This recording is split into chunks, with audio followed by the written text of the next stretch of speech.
best way to get better is to practice. And in today's example, we're learning how to style our table to get it to look like, well, a table that we expect to see. As always, these files are available for download. Use a link provided below in the description. We'll pause for about 5 seconds so you can download those. You can either choose to follow along or do it on your own and check your answer at the end.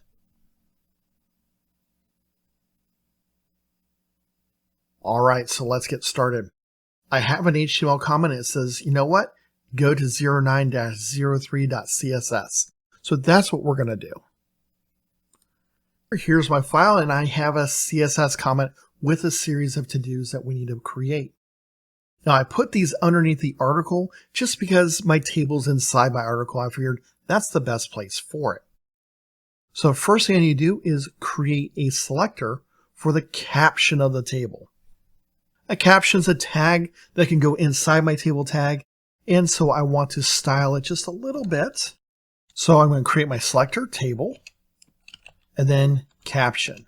This is only going to find captions that are inside of a table tag. I'm going to increase the font size of my caption just a little bit, so font size. We've seen how to do that before.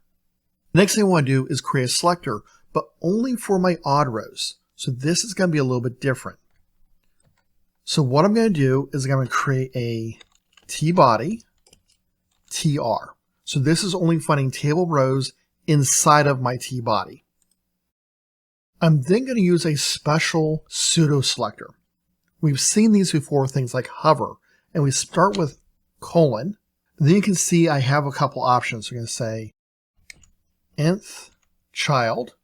You can see I got a lot of other things in here, but I don't care about nth child. Open parenthesis, odd. So this is something that the browser understands and says, you know what? For every nth child that is odd, I want to do this. And what I'm going to do is I'm going to create a very light background to create a slight zebra effect. So I choose background color, and I want something very, very light. I'm going to choose pound DDD. This is a light gray. Hopefully this will be enough for it to be seen. I then want to create a selector so if I hover over one of my cells. But I want to highlight the whole row and I don't want to highlight my head. And this is why we use the T head and T body. Because I'm going to specify T body, TR, colon, hover. So what I want to do is reverse my color effect. So I'm going to make it so where instead of having a whitish or transparent background color, I'm going to have background color black. And then I'm going to have a foreground color of white. Finally, I want to have a flat border, just a small little border that I can see my cells. So we noticed that our cells had information in it, but it was hard to kind of figure out where my columns were and things like that. Now I need to create a selector that's going to create that border effect. So I need to create a selector that's going to handle my table for the outside portion, my table data header cells, and my regular table data cells. So it's going to be table, TH for table header, and TD for table data. Then I'm going to add a small padding, just 1 pixel, just a little bit, make it a little bit easier to read because we want a little bit of separation between our border. Specify border, 1 pixel, solid, and I'm going to make it a dark gray. Right click on my HTML file, reveal in File Explorer, double click on it, and you can see here I have my hover effect when I roll over it. You have my cell data, and you can just tell that there's that background alternating color. Now, it may not be enough. You might say, hey, you know what? I want to really make that just a little bit darker, so it's a little bit more obvious, and I want to get rid of the space in between my cells. Go back over here to my CSS.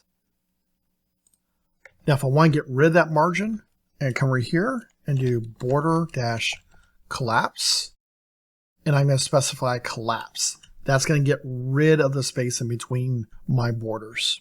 I'm also going to up this padding just a little bit to make it a little bit easier to see.